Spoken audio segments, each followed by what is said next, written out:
Okay. Hello, everybody. I'm back. Just trying to get in touch with our guest, and I see he's now on the line, so I'm going to go ahead and bring on our guest at this time, former WWE TNA wrestler Sean Davari. Hey, how are you Hello, guys? Sean.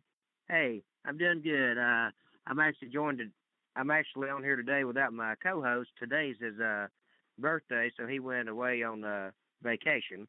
But Oh, well, I wish it's him a great happy to birthday anyways, if he's listening. Thank you. Thank you very much. It's great to have you on, Sean.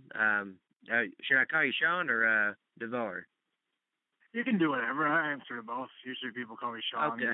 My actual name is Dara, but, when I got to WWE, they said, Sean's not a very Middle Eastern name, so they just kind of dropped it and just went with Davari. So, whichever works Oh, best for okay. me. Davari is fine. It's probably more recognizable for your fans. Okay. Devar, we're going to talk a little bit about your time in the wrestling business, and then we're going to go into discussion about the One Step Closer Foundation that you'll be doing tomorrow. So we're going to Sure. start off talking about your wrestling. I know that growing up, I know that you always were a fan of Mick Foley and Bret Hart, and Yeah. your childhood hero was Shawn Michaels. I I was reading up on you, and I noticed it's very interesting that you started at the age of 15 as a wrestler. You don't hear that too often. That young. Can you tell everybody how you got started in the business, and how you got started at such a young age, and what inspired you to how Mick Foley and Bret Hart were such inspirations to you as well as Shawn Michaels?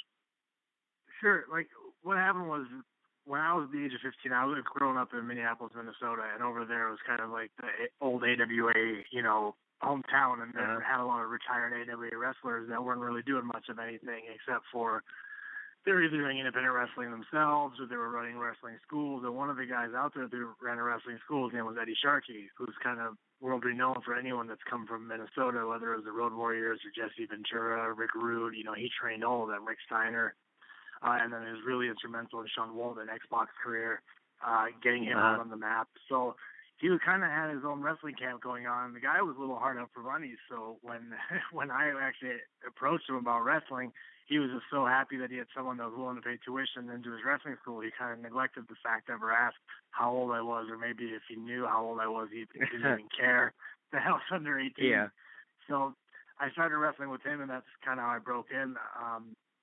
With as far as like inspiration, guys like Brett and Sean and Mick, I don't know what it was about them, but they were all different. You can now, as I'm older, I know what made each one of them different. Brett was obviously Uh huh. technically more sound than anybody else in WWE.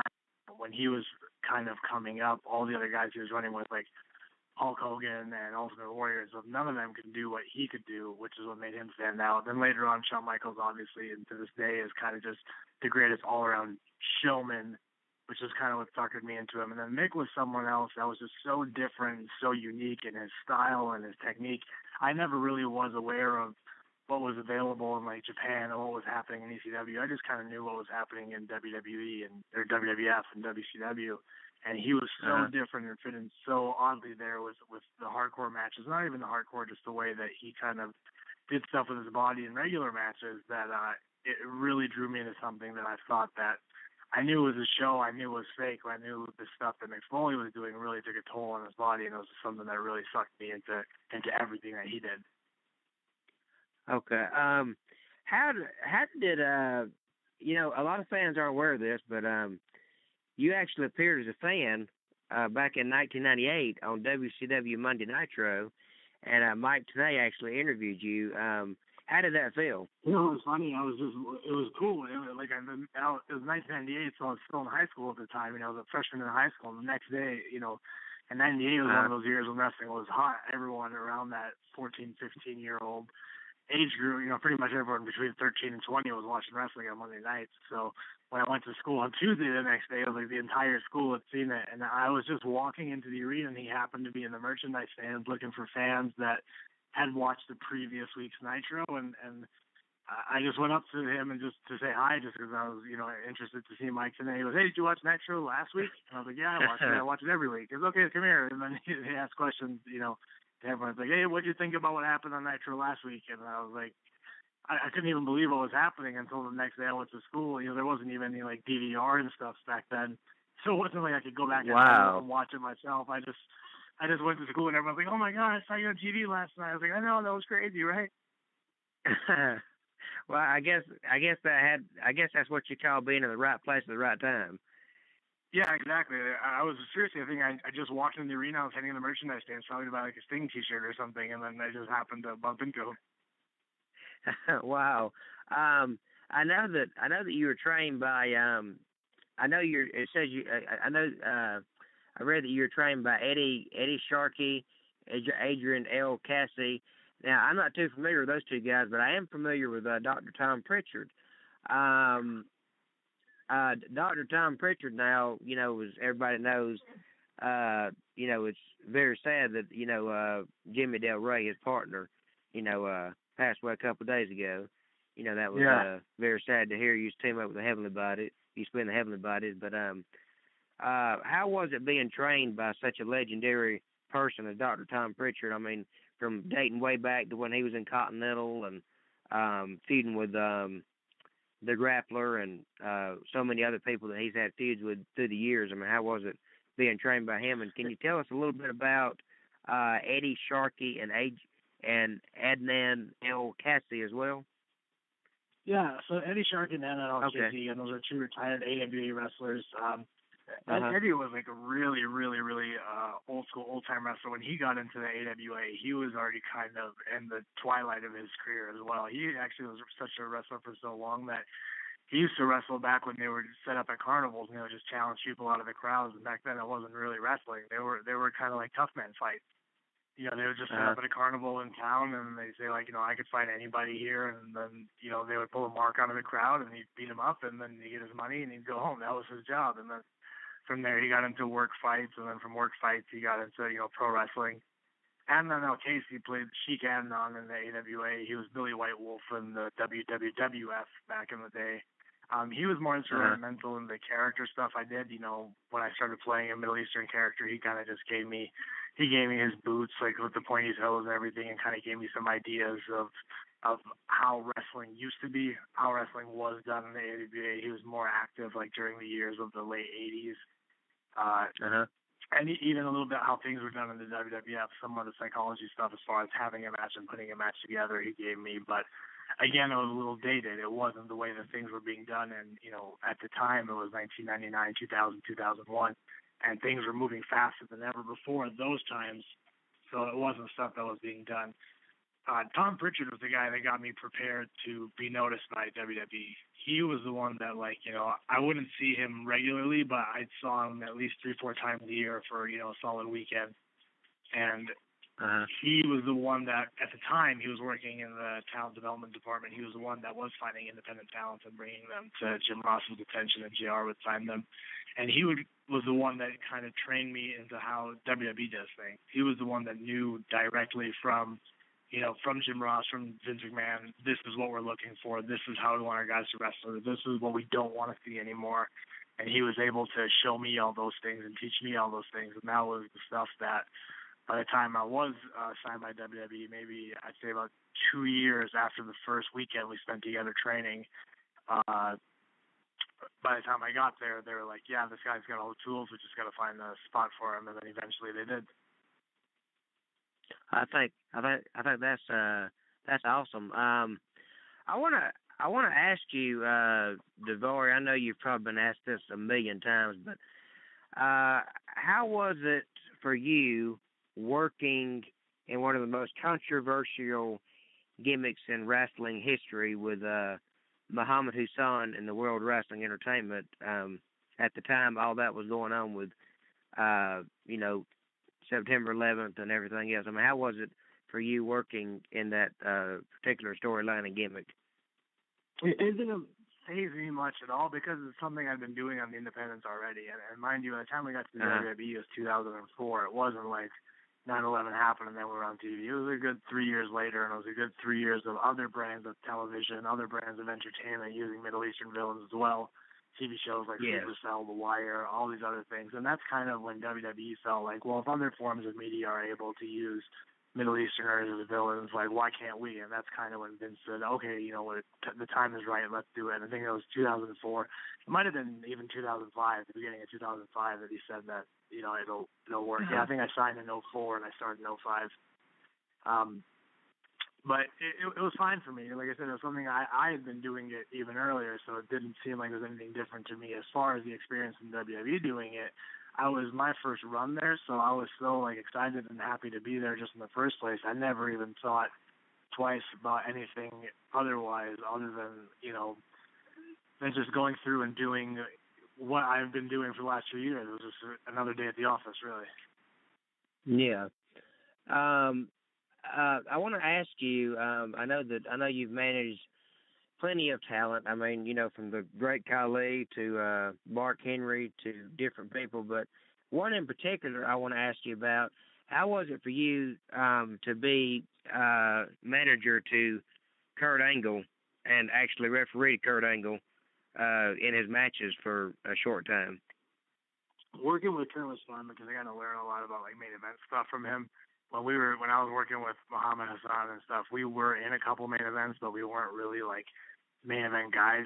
We were just kind of tiptoeing in that area. Kurt was actually like a main event guy who was able to teach me like main event things and the way things are done when you're a main event player, or the way things are done directly when they're like requested from Vince. Before that, I really didn't have kind of those opportunities to do that kind of stuff, and he was really open about it. I didn't work with him very much because we were on Raw predominantly, and he was on SmackDown. And then when we got switched to SmackDown, he got switched to Raw. So that was kind of my first experience with him. So I had no idea if he was cool, if he was chill, if he was reserved, if he was wide open. And he was just wide open since day one, willing to teach anything, show me anything, anything I needed to know or any questions I had, he would answer for me. And still to this day, I'm kind of sad we don't get to see each other on a daily basis. But even in TNA, he was the same way with me. So it was definitely a learning experience. It was a lot of fun, and I wish it was something that lasted longer than it actually did. But unfortunately, I think it was Batista got hurt, so they were down like a main event babyface, and they had to turn him, and that was the reason we split up. But they planned on keeping us together for a long time. And if Batista never, I think he tore his tricep or something. If he never got injured and he was never, you know, he was never taken off the active roster, they wouldn't have been short a babyface, and we would have never been split up. Okay, my last wrestling related question, because we're gonna be on the air till about 1:44, but because the show's only about 40 minutes, and they usually cut us off about 44 minutes past. But my last wrestling related question for you is this: out of TNA, WWE, and Ring of Honor, and any other organization you've worked for, what was your favorite organization to work for? Yeah, that was hard to answer. They all had different pluses and minuses. Obviously, WWE was like the biggest and the best, but with the biggest and the best came the biggest schedule.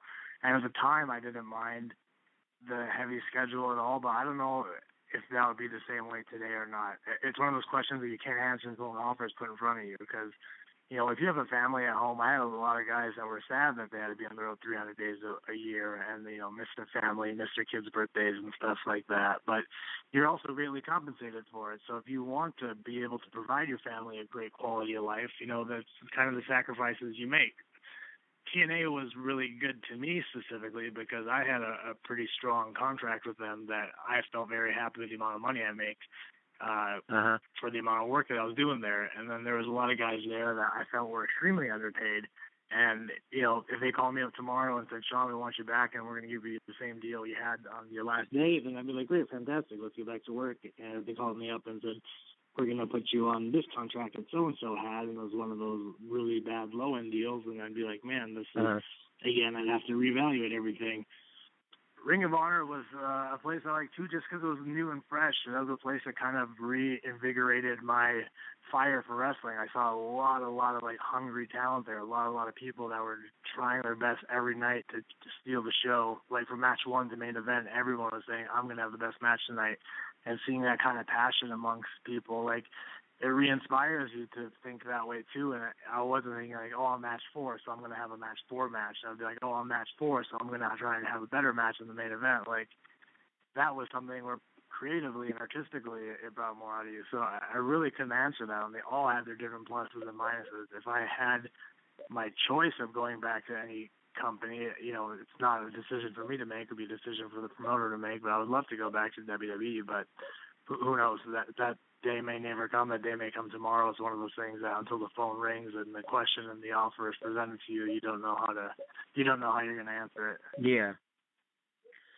Well, I mean, from what you said, I mean, it does seem like it's hard for you to say which one was the best, because I mean, what you said, all of them brought out a different part in you in your wrestling career, and all of them helped you along the way and kind of paved the way in what you do today. But now moving on to another topic, I want to talk to you about your the 7th annual poker tournament that's going to be held tomorrow.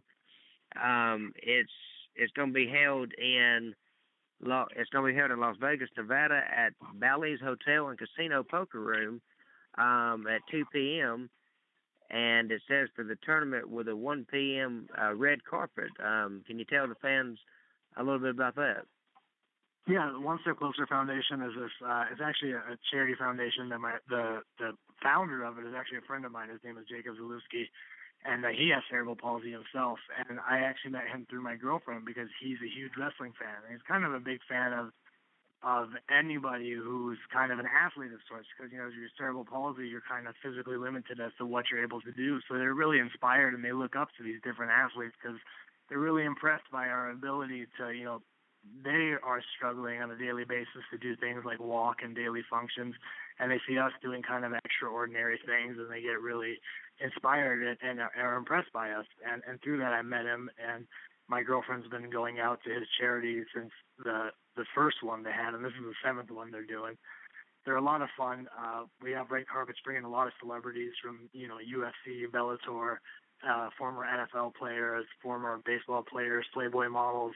A lot of cool people come out. Montel Williams from the old Montel Williams show, Cheryl Hines, Curb Your Enthusiasm. The list goes on and on of all these different celebrities out there. And the nice thing about the charity is there's a lot of charities out there that the money goes for medical research, which is the hopes to find a cure. And they do a lot of that. But there's also people that are afflicted with things that affect their lives today. And that's what the One Step Closer Foundation does differently, is they try and help people with the money they raise today. So if there's a child, say, who family has a lower than average income and they have a hard time affording a proper wheelchair for them, instead of raising $60,000 and giving it all to research, they'll just go buy him a nice electric wheelchair and donate it to the family, just so that child with cerebral palsy today can be helped today. And that's kind of what we all come out for. We all come out for that.